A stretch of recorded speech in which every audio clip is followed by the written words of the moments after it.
Hello and welcome to the Metzger Collection. Today is the first video in our series that we're going to do for our current feature exhibit on the liturgical calendar.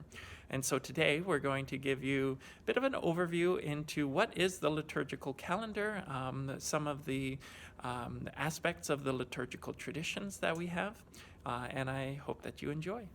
In this first section of the exhibit that we have here, we have various objects and visual aids to help us understand the liturgical cycles of the liturgical year, liturgical rhythms, and traditions. And so when we consider the liturgical year, very often it is depicted in circular form, and such as this one here, which maps the liturgical year surrounded by the 12 months of the year and the liturgical seasons. We have a coloring sheet there that if you come and visit us in person, you're welcome to grab one or a few and color away. And we also have a children's puzzle to help understand the liturgical year and the cycles.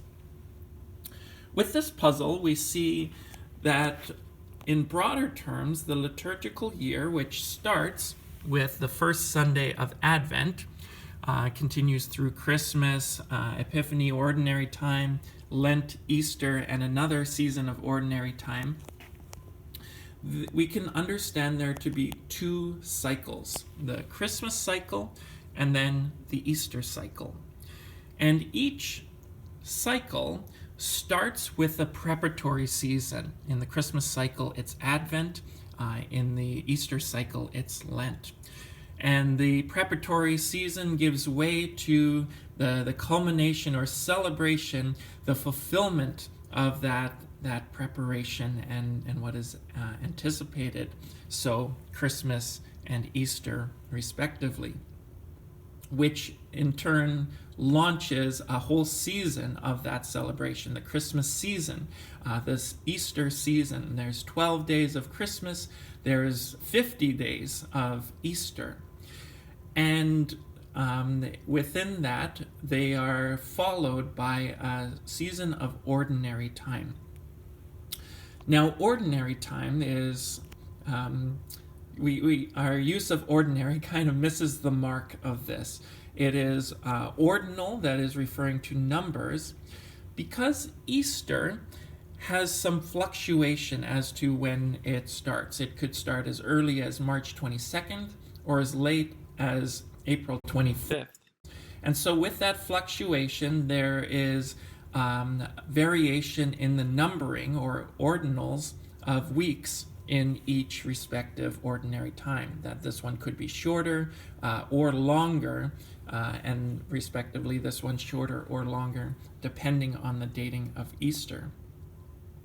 And so we see this two cycles or two sets of preparation, of fulfillment, and of proclamation through this Ordinary Time.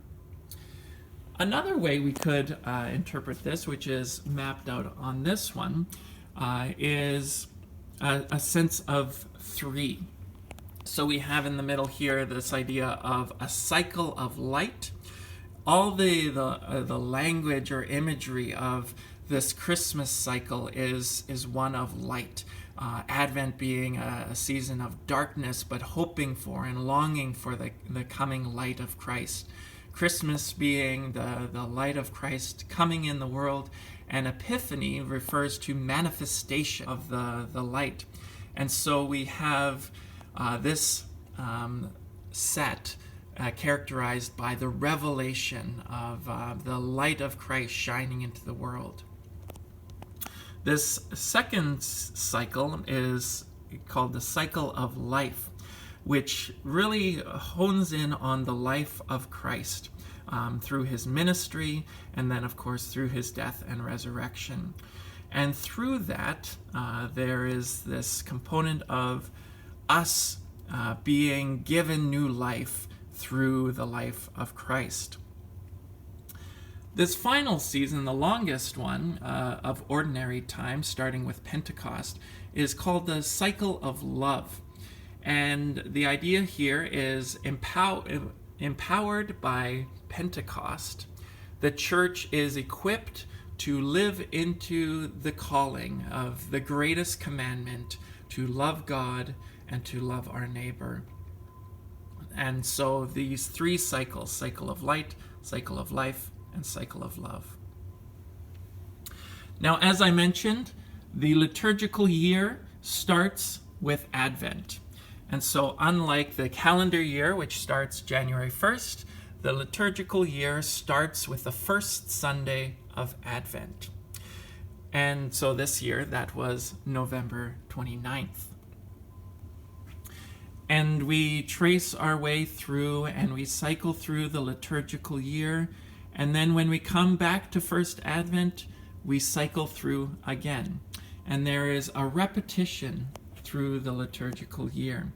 The repetitions of the liturgical year meet us in our humanness and center us on Christ. In our forgetfulness, they remind us of the narrative of Christ and the meaning that Christ has for us, and breaks into time and redeems the cycles that we experience as we encounter the seasons year in, year out, that we have the inbreaking of meaning in and through all of this. These liturgical rhythms are not only on an annual basis, but also on a weekly basis when we consider the weekly celebration of the resurrection of Jesus on Sundays, the Christian Sabbath. They can also be understood on a daily basis. And so we have here this clock, as well as the Book of Hours, to mark out the liturgical hours. So this is a 24-hour clock, rooted not on the AM-PM cycle that we have, but on the liturgical hours. So one does not refer to 1 a.m. or p.m., but rather the first hour of the day, which is 7 o'clock. And so the first hour being the time for prime, the liturgical gathering to, especially among monks, to sing, to chant, to read, and to pray, which is also done at the third hour, which is terce, the 6th hour, which is sext, the 9th hour, which is none, the 12th hour, which is vespers, and then into the night. On the 3rd hour of the night, 9 o'clock p.m. is compline, the 6th hour, midnight, being nocturne, and then the 9th hour, 3 a.m., being matins. And so a rhythm and a cycle and repetition in prayer each day. With each of the seasons as part of this exhibit, we will be offering brochures, and I've already posted the brochure for Advent. There's also a brochure for Christmas, which I will post digitally later on. If you come in person, you can grab a physical copy of these brochures and choose a passport to put them in.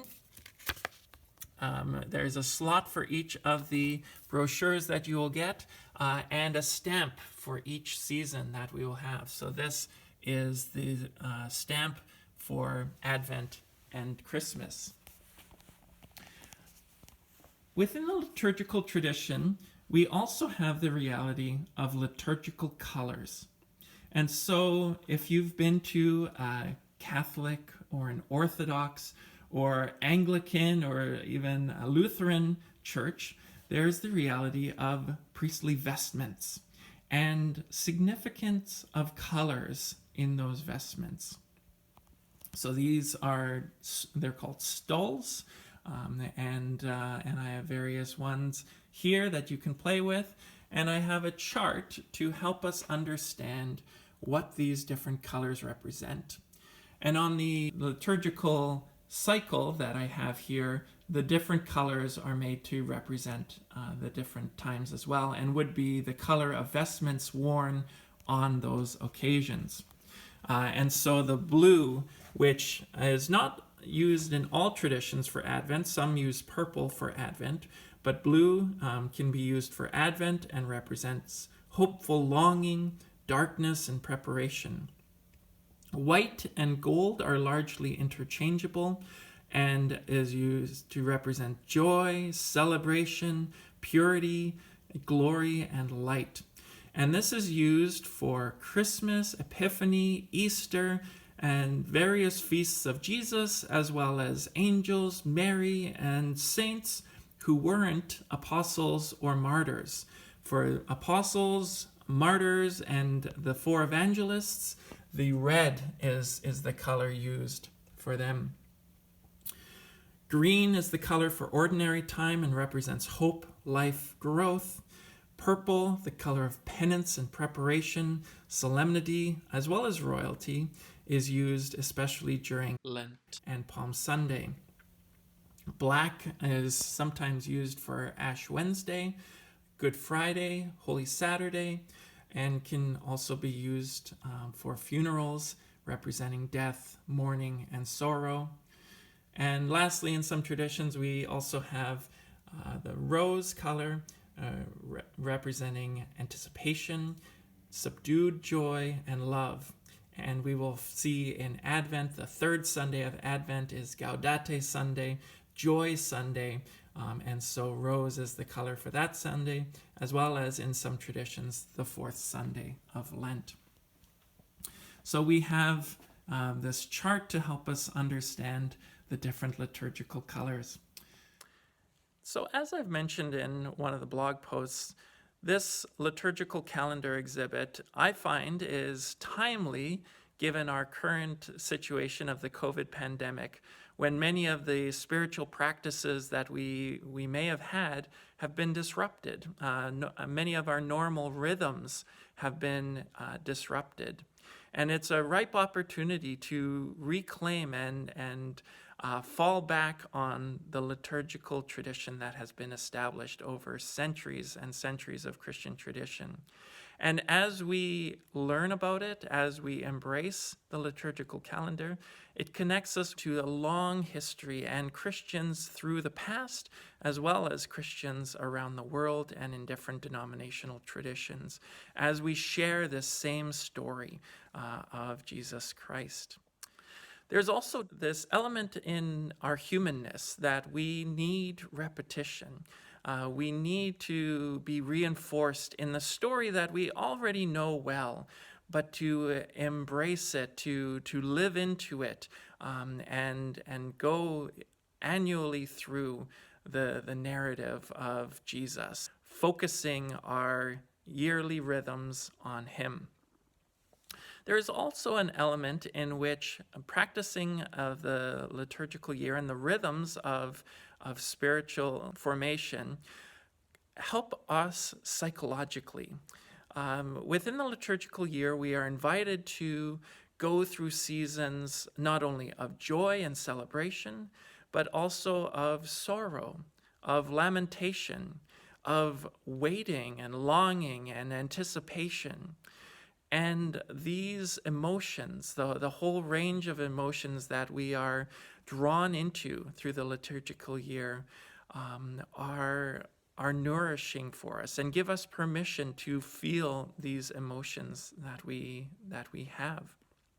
And so I invite you to participate with me through this liturgical year and going through the different seasons, whether you come and visit in person or whether you engage remotely and online through posts like this. Well, I hope you enjoyed, and stay tuned for another video on Advent to come soon.